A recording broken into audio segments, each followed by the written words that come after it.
ये मत सोचिए कि कौन कब कितना कहां बदल गया, बस ये सोचना है कि क्या दे गया और क्या सिखा गया। नमस्कार साथियों, मैं हूं सुधांशु और आपके सामने लेके आ चुका हूं आई लव सुंडा सीरीज का अगला सेशन।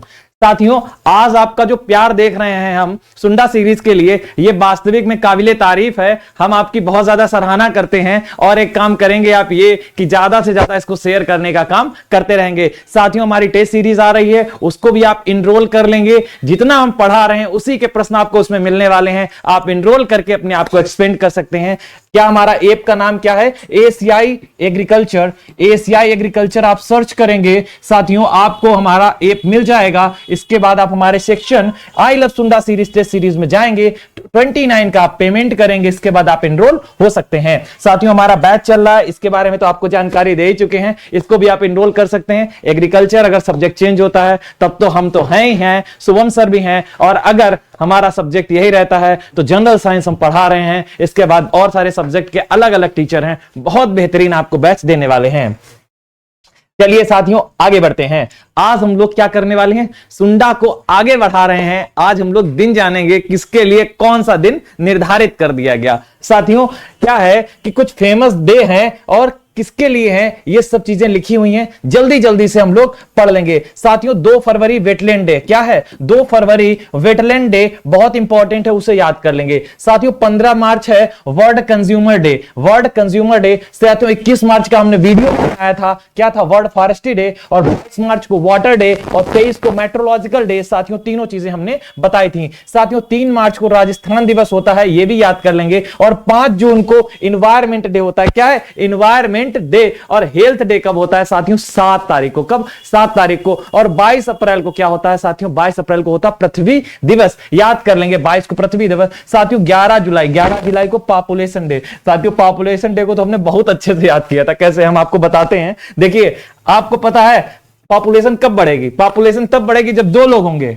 हाँ बिल्कुल, लेकिन साथियों 2 लोगों से पॉपुलेशन नहीं बढ़ेगी, जब 1 + 1 होगा ना साथियों, तभी पॉपुलेशन बढ़ेगी। बाकी तो आप समझदार हो, इसी से आप रिलेट करके याद कर सकते हैं। क्या? World population day. साथियों, आईसीआर डे।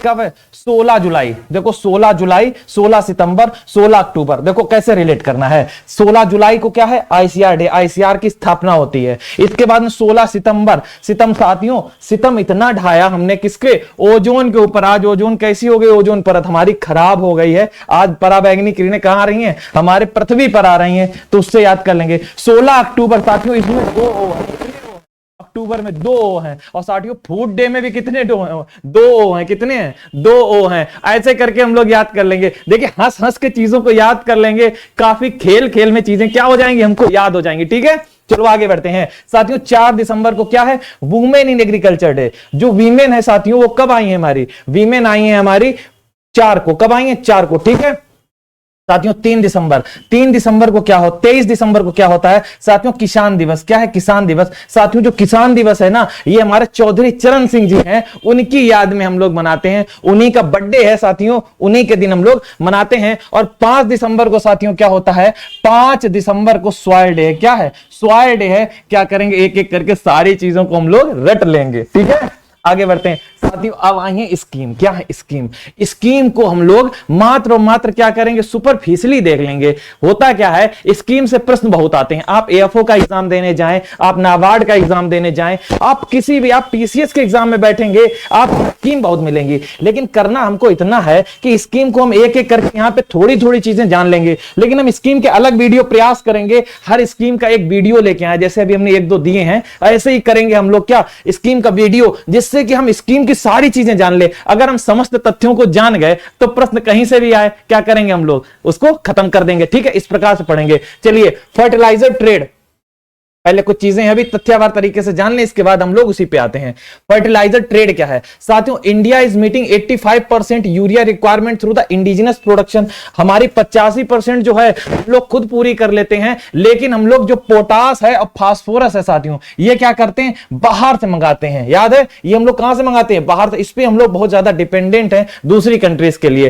फार्मर को केवल कितना पे करना पड़ता है साथियों, 25 से 40% ही पे करना पड़ता है, बाकी दे देती सरकार। क्या सब्सिडी? सब्सिडी क्या होती है साथियों? छूट होती है। इसका मतलब है कि 40% आप पे कर दीजिए और बाकी का जो 60% है वो कौन पे कर देगा? वो पे कर देगा गवर्नमेंट ऑफ इंडिया। ऐसे हम लोग यूरिया की बोरी जो इतनी सस्ती खरीद लेते हैं, वो क्या है, उसका ज्यादातर पैसा कौन पे कर देता है? हमारी गवर्नमेंट ऑफ इंडिया पे कर देती है। यही सारी चीजें लिखी हुई हैं साथियों। इसके बाद एक बात बताएं हम आपको, न्यूट्रिएंट बेस्ड सब्सिडी स्कीम आई। इसलिए आई 1 अप्रैल 2010 को कि जिसको जितना न्यूट्रिएंट चाहिए उसी हिसाब से उसको सब्सिडी मिल जाएगी। ये कोई स्कीम खास नहीं है, मात्र इतना याद रखना कि नाइट्रोजन, फास्फोरस और पोटाश, सल्फर इसके जो उन्हीं सब के लिए ये दी गई थी। जल्दी आओ इरिगेशन ट्रेड पे। इरिगेशन का ट्रेड साथियों, total irrigation potential in the country has increased.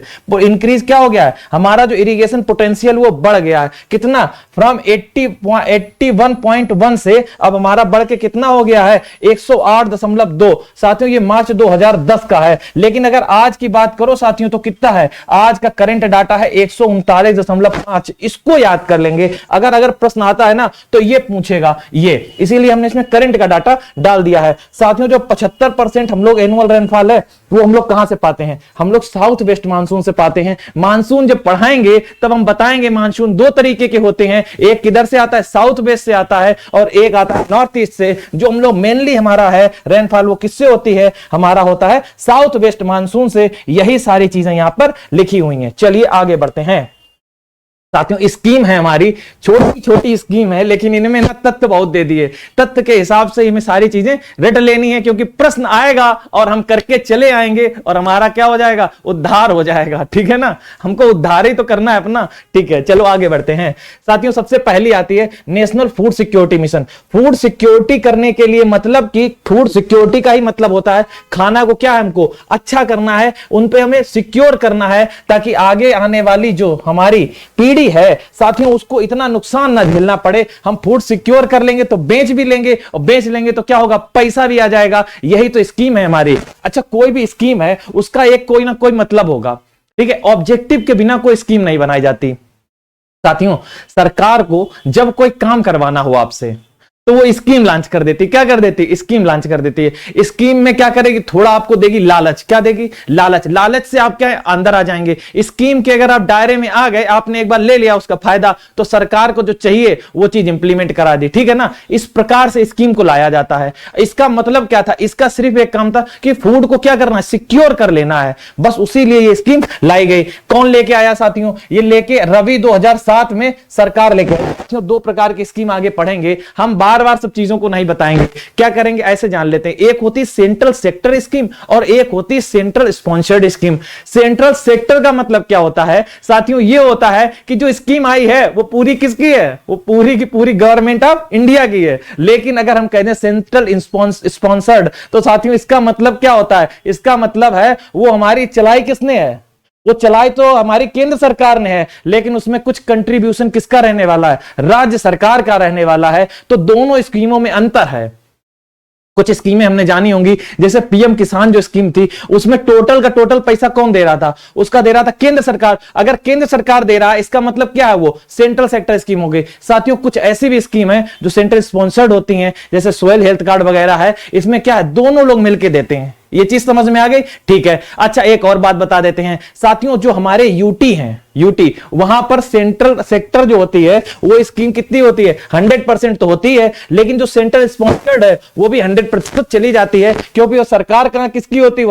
वहां पे सरकार हमारी केंद्र की ही होती है। ये बात हमको पता है। ठीक है ना, देखो बेसिक जानकारी, लेकिन मेरा फर्ज है कि हम आपको चीजें बता दें। चलो एक और बात बता देते हैं। नॉर्थ ईस्टर्न रीजन जो है, मतलब कि हमारा वो 7 सिस्टर वाला, उसमें क्या है? उसमें जब कोई स्कीम जाएगी, सेंट्रल सेक्टर जाएगी, तब तो वो 100% देके जाएगी ही, लेकिन अगर सेंट्रल स्पॉन्सर्ड जाती है साथियों तब भी उसमें कितना होगा? 90 और 10 का रेशियो चलेगा। कितना चलेगा? 90 का और 10 का। इसका मतलब क्या होता है? इसका मतलब है 90% कौन देगा? केंद्र सरकार, और मात्र 10% किसको देना है? उस सरकार को देना है जो वहां पर है। ठीक है, चलो आगे बढ़ते हैं।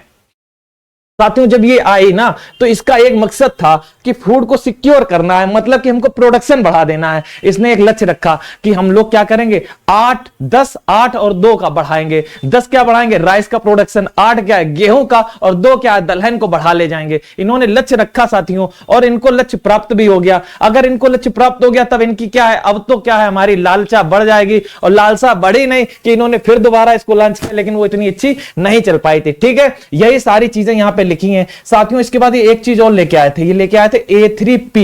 A3P साथियों इसका कोई मतलब नहीं है, मात्र एक मतलब है, ये पल्स के प्रोडक्शन को बढ़ाना चाहते हैं। क्यों बढ़ाना चाहते हैं, आप एक चीज समझिए ना। हमने बताया स्कीम क्यों आई, स्कीम आई क्योंकि जरूरत थी साथियों। पल्स पे हम लोग कहां है, बाहर से मंगाते हैं। क्या करते हैं हम लोग, बाहर से मंगाते हैं, इसलिए हम लोग पल्स के प्रोडक्शन को बढ़ाने की जो है जोर देने लग रहे हैं।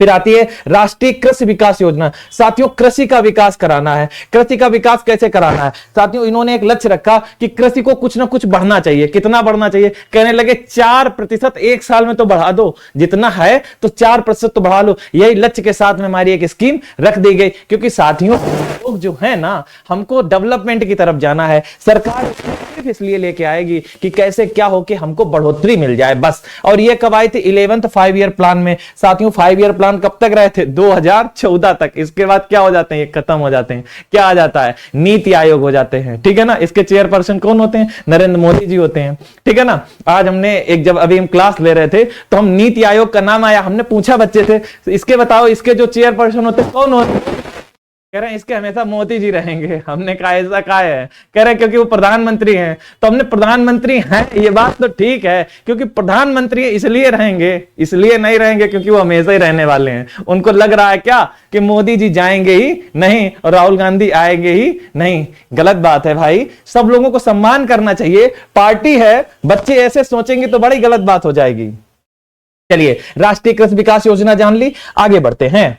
आगे क्या है, हमने एक बात बताई थी आइसोपोम के बारे में। साथियों आइसोपोम जो थी ये आई थी 2004 में, और ये करती क्या है साथियों, इसमें आइसोपोम में खुद ही लिखा है क्या कि हमारे जो चीजें हैं आइसोपोम में इंटीग्रेटेड, कौन सा, oil seed, pulses, oil palm और मेज। साथियों इसके बढ़ोतरी के लिए, इसके प्रोडक्शन के लिए ये हमको ले आए गई। साथियों इसके बाद में ये जो हमारा पल्स प्रोडक्शन है, इसमें आखिरी में क्या किया गया, ये इसमें जो भी हमारे कंपोनेंट थे वो NFSM में बाद में क्या हुए, मर्ज हो गए। जो अभी हमने नेशनल फूड सिक्योरिटी मिशन पढ़ा ना साथियों, उसी में ये बाद में क्या हो गई, मर्ज हो गई। ठीक है, नेशनल जो है, इसके बाद एग्रीकल्चर टेक्नोलॉजी मैनेजमेंट एजेंसी। साथियों आत्मा, ये आत्मा कब आई, हम आपको एक और कहानी सुनाते हैं। कुछ दिन पहले कॉलेज कैंपस के प्लेसमेंट सेल में बैठ गए।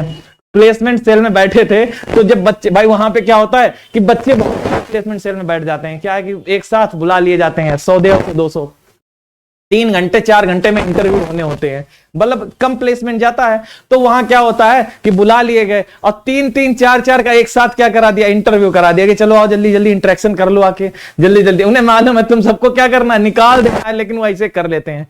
हम बैठे थे और हमारे बगल वाले से पूछ लिया गया कि बताओ आत्मा क्या है। वो थोड़ी देर आंखें झुकाया और जवाब क्या दिया, कहने लगा आत्मा अजर अमर है। साथियों जैसे वो बोला ना, हमारी हंसी छूट गई, हमारी हंसी छूट गई। हमसे 2 मिनट मात्र 2-3 क्वेश्चन पूछे, हमसे कह रहा तुम जाओ अब यहां से, तुम जाओ, तुम अपनी हंसी नहीं रोक पाए, हमारी कंपनी का संभालोगे। ठीक है ना, देख रहे हो ऐसे ऐसे बच्चे होते हैं। चलो आत्मा के बारे में जान लेते। आत्मा कब आई, 2005 में आती है। साथियों डिस्ट्रिक्ट लेवल ऑपरेशन, देखो ऐसा हुआ, हमने इससे पहले क्या पढ़ा था, हमने एग्रीकल्चर टेक्नोलॉजी प्रोजेक्ट पढ़ा था, वो 1998 वाला। साथियों वो ले तो आई सरकार, कौन, लेकिन इसको इंप्लीमेंट नहीं करवा रही थी। इसको इंप्लीमेंट कराना था, कैसे, इसको इंप्लीमेंट कराना था डिस्ट्रिक्ट लेवल पे। तो इसके लिए एक प्रोग्राम लेके आई आत्मा। इसने क्या किया, डिस्ट्रिक्ट लेवल पे जाके अपना एक्सटेंशन काम शुरू कर दिया, ताकि क्या करे, एक एक आदमी तक ये हमारी टेक्नोलॉजी जो हम लेकर। साथियों देखो मैनेजमेंट एक करना सबसे बड़ी चीज होती है। सरकार की जिम्मेदारी सिर्फ कोई स्कीम को लॉन्च कर देना नहीं है,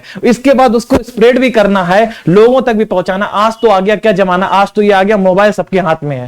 पहले ऐसा नहीं था, मोबाइल नहीं था मतलब लोगों तक इंफॉर्मेशन ही नहीं पहुंच पा रही थी, और इंफॉर्मेशन ही तो पहुंचाना क्या सबसे बड़ी चीज है। आज अगर आप टीए बन जाते हैं ना, तो टीए का काम पता क्या है, टीए का काम बहुत सारा है, लेकिन उसमें एक काम यह भी है क्या कि स्कीम अगर कोई आती है सरकार की तो तुरंत उसको क्या करो, फैलाओ, उसको लोगों तक बताओ, उसके बारे में जागरूकता फैलाओ। ये काम भी है टीए का। ठीक है ना, सब चीजें जान लो, आगे काम आएगी। चलो आगे बढ़ते हैं। डिस्ट्रिक्ट लेवल ऑपरेशन क्या करना, एक्सटेंशन रिफॉर्म को लेके जाना है, चाहे साथियों वो हो, चाहे वो केवी के हो, चाहे वो पंचायती राज इंस्टीट्यूशन हो, चाहे कोई भी स्टेक होल्डर हो, सिर्फ एक काम करना है, हमारी स्कीम को क्या करे, वो आप आगे तक लेके जाए। ठीक है ना, ये देखो आगे लिखा हुआ है, एनएटीपी आईसीआर के द्वारा निकाली गई, उसी को डिस्ट्रिक्ट लेवल पे क्या करना है, हमको फैलाना है। साथियों नेशनल हॉर्टिकल्चर मिशन हमने याद दिलाया था, 5% क्या है इस पे, जब हम फसल बीमा योजना पढ़ेंगे तो 5% इसको क्या देना पड़ता है, हम लोग पहले से प्रीमियम देना पड़ता है, तो 2005 को तो उससे याद कर लिया था। अब एक बात बताएं, हॉर्टिकल्चर को बढ़ावा देने के लिए क्या कर दी हमने, स्कीम ले आए, आखिरी में ये स्कीम बाद में मर्ज हो जाएगी एमआईडीएच में 2014 में, लेकिन हमको याद कर लेना है क्या, नेशनल हॉर्टिकल्चर मिशन को। अच्छा, नेशनल हॉर्टिकल्चर बोर्ड कहां, जल्दी से हम लोग कमेंट बॉक्स में डाल देंगे क्या, नेशनल हॉर्टिकल्चर बोर्ड, जल्दी से कमेंट बॉक्स में डालो।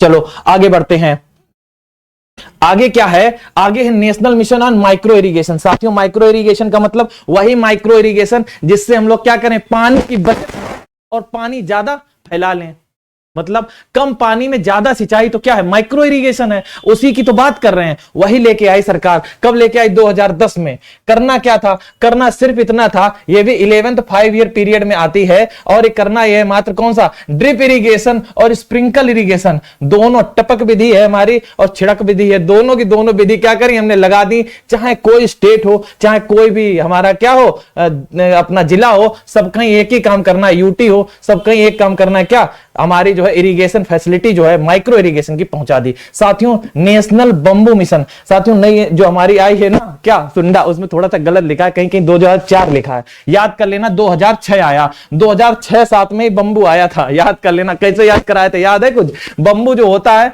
कुछ ऐसे करके खड़ा होता है, ऐसे करके ऐसे खड़ा होता है, देखो बंबू का प्लांट ऐसे लगा दो, बंबू ऐसे ऐसे करके निकलेगा तो ऐसे याद कर लेना, ये बंबू की थोड़ी डंडी को घुमा के ऐसे कर लो और ये 6 बन के तैयार हो गया, तो 6 से याद कर लेंगे। ठीक है, अच्छा बंबू मिशन का काम क्या था, बंबू के हम लोग क्या करेंगे, बढ़ावा दे देंगे।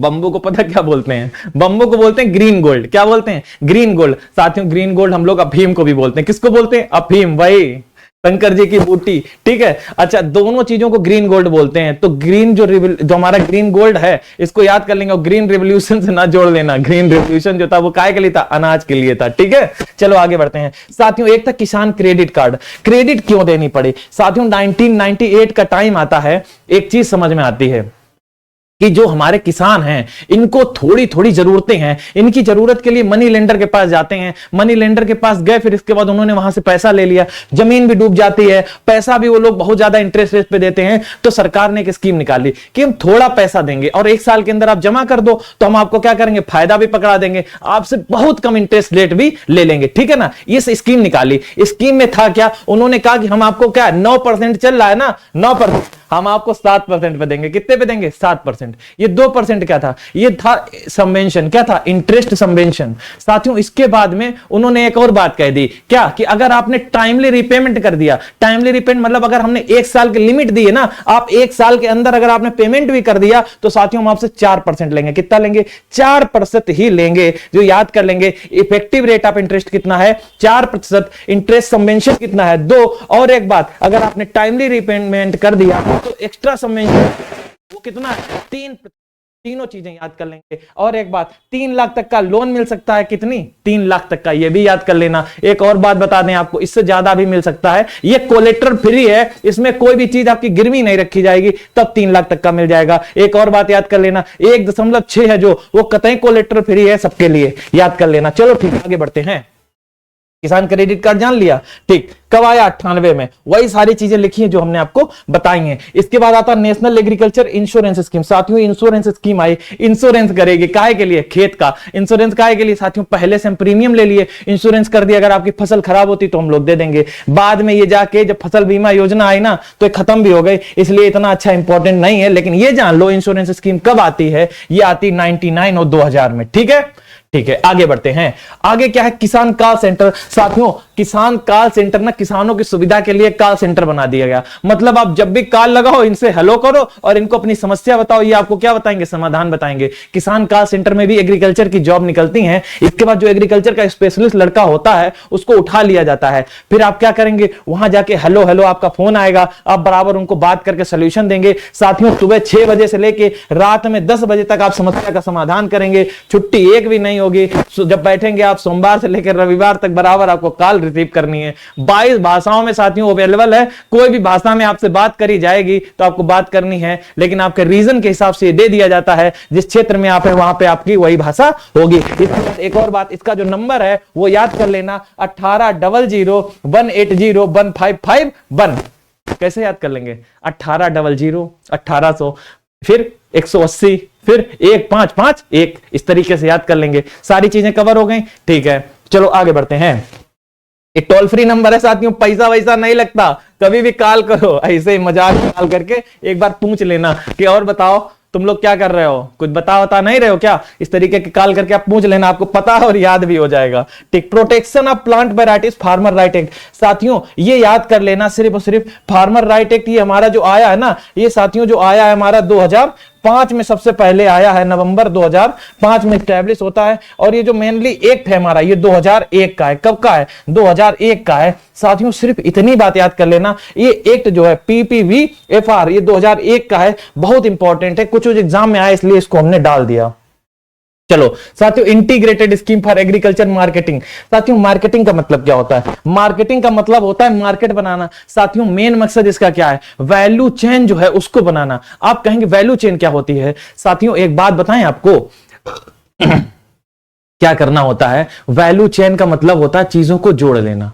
चेन का मतलब क्या होता है, जोड़ना। साथियों जैसे कोई चीज बिकी आपकी, क्या है, किसान की कोई चीज बिक रही है, वो मार्केट में कैसे लेके जाएगा, फिर इसके बाद वो कैसे बिकेगा, बिकने के बाद वो कहां से ट्रांसपोर्ट होगा और वो किसके पास पहुंचना है और कैसे प्रोसेस्ड होना है, दोबारा मार्केट में कैसे आना है, यही तुम्हारी क्या हो गई, वैल्यू चेन हो गई। साथियों पूरी चीज मार्केट ओरिएंटेड ही तो है। अगर मार्केट ओरिएंटेड है तो हम लोग इसी को क्या करेंगे, इसमें पूरी यही चीज इसमें पढ़ी गई, किसमें कि integrated scheme for agriculture marketing. बस सिर्फ इतनी चीज याद रखो, promote the integrated value chain. ये सब क्यों किया गया, ये तो हमने आपको बता दिया कि प्राइमरी प्रोसेसर जो है उसको क्या करना है, हम लोग उस जो फार्मर है उससे डायरेक्ट उसको मिला देना है। और क्या है, एग्रीकल्चर मार्केटिंग इंफ्रास्ट्रक्चर, तो इंफ्रास्ट्रक्चर मार्केटिंग का है साथियों, छोटी छोटी जगह हाट बनाना ऐसे। और क्या, providing the backend subsidy support to the state. ये काम ही किसका था, इसी का स्कीम का था, इसीलिए स्कीम लाई गई थी। आगे चलते हैं। एक था MIDH, हमने बताया था MIDH। साथियों ये MIDH इतनी बड़ी स्कीम थी, इसको फ्लैगशिप स्कीम बोलते हैं। क्या बोलते हैं, फ्लैगशिप स्कीम। साथियों जब कभी मिला शब्द मिल जाए, ये कौन सा, फ्लैगशिप स्कीम, तो क्या होता है, ये होता है कि एक ऐसी स्कीम जिसके अंडर में बहुत सारी स्कीम है, बड़ी स्कीम को ये बोल देते हैं। जैसे हमारा बंबू मिशन था ना साथियों, इसके अंदर चला गया। इसके बाद में जो नेशनल हॉर्टिकल्चर मिशन था वो भी इसी के अंदर चला गया। इसके बाद हॉर्टिकल्चर के हिमालय रीजन में, नॉर्थ ईस्ट रीजन में चल रहे थे, वो भी इसी में चला गया। और जो भी तुम्हारा क्या है, कोकोनट डेवलपमेंट बोर्ड था, ये भी इसमें चला गया साथियों। इसके बाद और एक हैं वो भी देख लेना, सारे के सारे इसमें समा गए और ये क्या बन गया, इंटीग्रेटेड स्कीम बन गई। इसको इसलिए याद कर लेंगे क्योंकि साथियों जब ये आई थी तब ये क्या था, हमारा 12th 5 ईयर प्लान चल रहा था। इसी के बाद जस्ट हमारा क्या बन गया था, नीति आयोग बन के तैयार हो गया था। और ये भी हमने बता दिया था कि हमारी स्कीम कैसी थी, ये हमारी फ्लैगशिप स्कीम थी, ठीक है, 2014 की। चलो आगे बढ़ते हैं। Soil health card. साथियों एक हेल्थ कार्ड का मतलब क्या होता है, हेल्थ का मतलब समझ गए क्या, हेल्थ का मतलब आपकी स्वास्थ्य का, और कार्ड ऐसा किसका हो, वो सॉइल का हो, वही हमारा सॉइल हेल्थ कार्ड है। मतलब साथियों क्या है, एक कार्ड बना दिया जाता है जिसमें हमारे क्या है, आगे आने वाली क्रॉप कितनी है और कौन सी क्रॉप कर चुके, उस हिसाब से न्यूट्रिएंट की हमारी क्या है बता दी जाती, जरूरत कितनी है, यही सॉइल हेल्थ कार्ड हो गया। इसमें 12 पैरामीटर होते हैं, बहुत सारे लैंग्वेज में भी आते हैं। सारी की सारी चीजें एक अलग स्कीम लेके आएंगे ना, तभी चीज अच्छे से समझाएंगे। बैलेंस यूज ऑफ क्या, फर्टिलाइजर। इसीलिए साथियों क्या होता है, हम लोग जब फर्टिलाइजर यूज करने लग जाते हैं ना, तो हम लोग ऐसे सोचते हैं कि यार 2 बोरी डाल रहे हैं, 3 डाल लो, क्या हो जाएगा, हमारी उत्पादन बढ़ जाएगा। लेकिन ऐसा नहीं होता, उत्पादन उल्टा घट जाता है, क्योंकि जितना चाहिए उतना ही दे दो, अगर ज्यादा खा लोगे तो क्या हो जाएगी, अपच हो जाएगी। ये चीज हम लोग नहीं समझ पाते, किसान नहीं समझ पाते, इसलिए जो है रिकमेंडेड जितना है उतना ही देना है। यही इस स्कीम का क्या था, हमारा मेन मकसद था कि हम लोग अगर स्कीम बनवा लिए तो स्कीम के बाद में बहुत सारी जो हमारी सुविधाएं हैं उसके साथ में वो भी हमको मिल जाएंगी। क्रॉप वाइज रिकमेंडेशन भी थी, सब चीजें थी। वो हमारा सॉइल टेस्ट करेगा, सॉइल टेस्टिंग वाली हमारी एजेंसी लेके चली जाएंगी, टेस्ट करने के बाद सॉइल हेल्थ कार्ड बना के दे देंगी। ऑनलाइन पोर्टल को जाके हमको क्या करना है, इसके बाद हमको उसको डाउनलोड कर लेना है। चलो आगे बढ़ते हैं साथियों। एक थी परंपरागत कृषि विकास योजना। परंपरागत का मतलब समझते हो, परंपरा जो हमारी चली आई, मतलब पुरानी वाली। साथियों क्यों जाना पड़ रहा है, क्यों जाना पड़ रहा है, क्योंकि हमने मिट्टी को इतना खराब कर दिया, तो हमने अब अपने आप को मूव कराना है कहां, पिछली तरफ। पिछला का मतलब उस जगह वैसी हमको करना है, सॉइल जैसी हमारी पहले थी। तो परंपरा पे हम लोग जाना है, परंपरा प्रतिष्ठा को क्या बनाए रखना है, इसलिए हमको क्या लेना पड़ा, परंपरागत कृषि विकास योजना। 2006 में हम लोग क्या करते हैं, इसको लेके आते हैं। ऑर्गेनिक फार्मिंग को क्या करते हैं, बढ़ावा देते हैं। अगर कभी स्कीम पूछा जाए कि ऑर्गेनिक सीमिट होती है कहां पे, साथियों एक बात, ऑर्गेनिक स्टेट कौन सा है, हमारा सिक्किम। दूसरा कौन सा है, उत्तराखंड। साथियों वहीं पे सीमिट होती है कब, 2016 में। उसी टाइम ये स्कीम हमारी लॉन्च कर दी जाती है, किसके द्वारा, by the government of India के द्वारा, ताकि ऑर्गेनिक फार्मिंग को क्या किया जा सके, प्रमोट किया जा सके। इसीलिए स्कीम को ले आया गया। ठीक है, आगे बढ़ते हैं। आगे हमारी जो स्कीम है वो प्रधानमंत्री कृषि सिंचाई योजना। साथियों सिंचाई को लेकर जो योजना आई वो क्या हो गई, कृषि सिंचाई योजना। सिंचाई को क्यों साथियों लेके आ रहे हैं इतना, क्योंकि हमारा सिंचित क्षेत्र जो है वो बहुत कम है, और सिंचित क्षेत्र को हमको क्या करना है, बढ़ाना है। अच्छा दूसरी चीज, दूसरी ये कि हम लोग एक काम और करेंगे, एक काम क्या करेंगे, ड्रिप इरिगेशन और स्प्रिंकल इरिगेशन, यानी कि हमारी जो इफिशियंसी है इरिगेशन की उसको भी बढ़ाने का काम करेंगे। इसीलिए स्कीम को लेके चले आए। उसका एक और बात है, इस 2015 में लेके आए, इसका थीम क्या रखा, हर खेत को पानी। क्या रख, हर खेत को पानी, मतलब हर खेत को पानी, इसकी स्कीम का हो गया। साथियों इसी जो है जो स्कीम है ना, ये बड़ी स्कीम थी। कैसी थी, बड़ी। इसमें जो हर खेत को पानी है साथियों, ये भी स्कीम का ही पार्ट है, जो इसमें क्या हो जाती, मर्ज हो गई है। साथियों ऐसे ही एक स्कीम और है, MIS। क्या था ये, MIS, ये MIS था तुम्हारा micro irrigation system. Micro irrigation जो स्कीम थी उसको लेके आए साथियों। उसकी जो थी क्या थी, मोर क्रॉप पर ड्रॉप, मतलब एक बूंद से ज्यादा खेती। साथियों वो कैसा होगा, माइक्रो इरिगेशन तो होगा, उसको भी इसमें क्या कर दिया, मर्ज कर दिया। जल्दी से बताओ, स्वस्थ धरा खेत हरा। क्या, स्वस्थ धरा खेत हरा, ये किसकी है, जल्दी जल्दी से हम लोग बता देंगे। स्वस्थ धरा खेत हरा किस स्कीम की टैगलाइन है, जल्दी से बता दो। चलो आगे बढ़ते हैं साथियों। इसके बाद अगली स्कीम जो है वो हमारी कौन सी है, national mission for sustainable agriculture. ये 2014-15 में आती है। इसमें सस्टेनेबल का मतलब ही यही होता है कि क्या करें, उसका ऐसा प्रयोग करें जो आगे आने वाली पीढ़ी हमको यूज कर पाए, उसको यूज कर पाए, इसलिए उसको क्या करेंगे, सस्टेनेबली यूज कर पाए। ठीक है। अच्छा इसमें 4 स्कीम थी जो क्या हो गई, मर्ज हो गई। कौन कौन सी थी, एक थी नेशनल स्कीम जो मर्ज हुई थी, rainfed based area development program, और नेशनल मिशन और फॉर द माइक्रो इरिगेशन, और national organic farming. Organic farming भी साथियों मर्ज हो जाएगी क्योंकि सस्टेनेबिलिटी की बात हो रही है। और national soil health fertility management program साथियों इसमें हो जाती है मर्ज, और मर्ज होने के बाद ये स्कीम बन जाती है। आगे चलते हैं। आगे हमारी प्रधानमंत्री फसल बीमा योजना। साथियों फसल बीमा योजना को तो बहुत अच्छे से हमने पहले भी पढ़ लिया है। क्या थी ये, वही थी जिसमें हम लोग क्या ले लेंगे, इनसे प्रीमियम ले लेंगे, इसके बाद सॉइल की हम क्या करेंगे, सुरक्षा करने की गारंटी ले लेंगी कौन, बीमा कंपनी। इसमें 1.5%, 2%, 5%, एक था 1.5, एक था 2, एक था 5। साथियों जो 2 था वो किसमें था,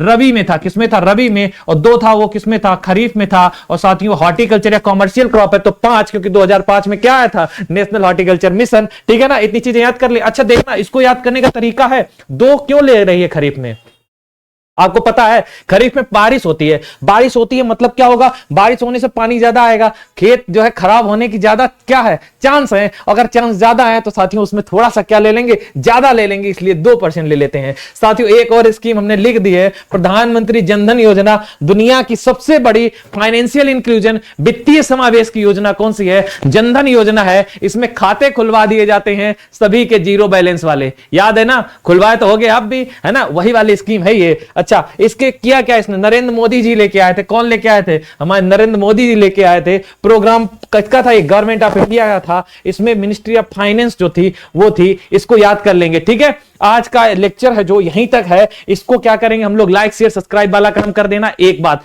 दूसरा, प्यार जो बनाए हो इसको बनाए रखना, बस यही आपसे आशा करता हूं। नमस्कार साथियों, Radhe Radhe, thank you to all.